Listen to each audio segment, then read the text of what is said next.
தேதி, பிறந்த நேரம், பிறந்த இடம் சொல்லுங்க. 20/10/1972. 20/10/1972. பிறந்த நேரம் 5:32 AM. 5:32 AM. பூரட்டாதி நட்சத்திரம். பிறந்த இடம் சார்? தூத்துக்குடி. பூரட்டாதி நட்சத்திரம். கன்னி லக்னம். தொழில் முன்னேற்றம் ஒரு கணக்கில் சம்பந்தம். பூரட்டாதி நட்சத்திரம், கன்னியா லக்னம், கும்பராசியா? ஆமா சார். ஆமா ஐயா. நல்லா இருப்பீங்க. தொழில் முன்னேற்றம் உங்களுக்கு. இப்ப சுக்கிரதசை நடக்குது. சுக்கிரதசையில சூரிய புக்தி முடிய போகுது. சுக்கிரதசையே உங்களுக்கு யோக திசை தான். குரு பார்க்கிறார், வளர்பிறை சந்திரன் பார்க்கிறார். சரிங்க ஐயா. சுக்கிரதசை தூத்துக்குடியை விட்டு வெளியில தான் அனுப்புவோம். எந்த ஊர்ல இருக்கிறீங்க? தூத்துக்குடியிலே தான் இருக்கிறேன். தூத்துக்குடியிலே தான் இத்தனை வருஷமா இருக்கிறீங்களா? ஆமா. தூத்துக்குடியிலே இத்தனை வருஷம் இருக்கிறீங்கன்னா நான் வழக்கம் போல நான் பிறந்த நேரத்தை சந்தேகப்படுவேன். 5:32 AM வேற கொடுத்துட்டீங்க. ஆமா. வாய்ப்பே கிடையாது. ஒரு அரை மணி நேரம் தள்ளி துலா லக்னத்துல பிறந்திருப்பீங்க. சுக்கிரன் வந்து எவ்வளவு நல்லா இருக்கிறாரு. கன்னியா லக்னத்திற்கு 12ஆம் இடம் குருவின் பார்வையிலையும் சுக்கிரனுடைய இருப்பிலையும் இருக்கும்போது நீங்க தூத்துக்குடியில் இருக்கிறதுக்கான அமைப்புகள்லாம் இல்லை. 50 வருஷத்துக்கு முன்னாடி எல்லார் நேரமும் தப்பு முன்ன பின்ன இருக்கும்னு சொல்றேன். ஆனா நான் சொந்த தொழில் பண்றேன்.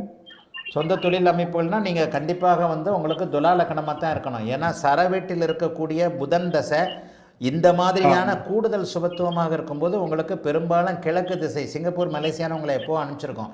நீங்க தூத்துக்குடியை விட்டு தாண்டலன்றீங்களே. தூத்துக்குடிக்கு தாண்டல. இப்போ இந்த அமைப்பில் நான் சில கேள்விகள்லாம் கேட்டால் இல்லைன்னுவீங்க. 9ல் சனி இருக்குது. உங்களுக்கே கொஞ்சம் ஜோசியத்தில் ஓரளவுக்கு நல்ல ஆர்வங்கள்லாம் இருக்கும். நீங்கள் வந்து நல்லா யோசிச்சு பாருங்கள். உங்களுடைய பிறந்த நேரத்தில் ஏதோ தவறு இருக்குது. நீங்கள் துலா லக்னமாக தான் இருக்கும். அப்படியே டக்குன்னு ஒரு 10 நிமிஷம் 5 நிமிஷம் முன்னாடி போட்டால் துலா லக்னம். அம்மா அப்பா கிட்ட கேட்டு பாருங்க. கன்னியா லக்னமாக இருந்தால் அப்பா விஷயத்துலேயும் பிரச்சனைகள் இருக்கும். அப்பா 2003 தவறிட்டாங்க. 2003 30 வயசு வரைக்கும் அப்பா இருந்தாருன்றதே தப்பு. பையன் பிறந்து 10 நாள்ல 30 வயசு வரைக்கும் உங்க அப்பா இருந்தாருன்னு சொல்றீங்கல்ல. 2003னா உங்க 31 வயசு. ஆமா. கன்னியா லக்னமா இருந்தா அப்பா 31 வயசு வரைக்கும் இருக்கிறதுக்கு வாய்ப்பே இல்லை. சரி. அப்படியே மாறும். சனி திசையிலே அப்பா இல்லைன்னு வரும். ஆக உங்க பிறந்த நேரத்தில் ஏதோ இந்த பாருங்க, லக்னத்தை மாத்துறேன்னு நிறைய பேர் நினைக்கிறீங்க. உண்மை பலன் சொல்ல வேண்டும் என்கின்ற அமைப்பில் தான் அந்த லக்ன அமைப்புகளை எனக்கு தெரிஞ்சு இத்தனை 1000 இத்தனை லட்சம் ஜாதகம் பார்த்தவன் நான். சின்ன சில விஷயங்கள்லேயே நான் வந்து அந்த காரக ஆதிபத்தியங்களை டக்குன்னு பிடிச்சிருவேன். எனக்கு டவுட் இருந்துச்சு, அதை கேட்கணுங்கிறதா. எனக்கு 12 எல்லாமே 8ஆம் நேரமும் 12 பத்தி குரு பார்க்கறதுனால அந்த சுக்கிரதசை உங்களுக்கு நல்லா இருக்கும்.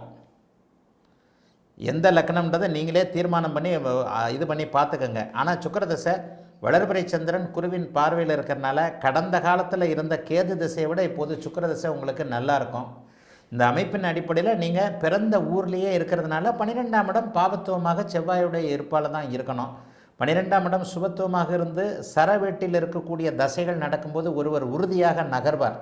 ஆக இந்த அமைப்பில் சுக்கிரதசை உங்களுக்கு நல்ல யோக பலன்களை செய்யும். ஒரு 15-16 வருஷம் நல்லா இருக்கும். அதனால் அடுத்து வரக்கூடிய ஒரு 60-65 வயசு வரைக்குமே தொழிலை நம்பி செய்யுங்க. ஜென்மச்சனியும் முடிஞ்சிருச்சு. நல்லா இருப்பீங்க. வாழ்த்துக்கள். அழைத்ததற்கு நன்றி ஐயா. வணக்கம் குருஜி. நேரம்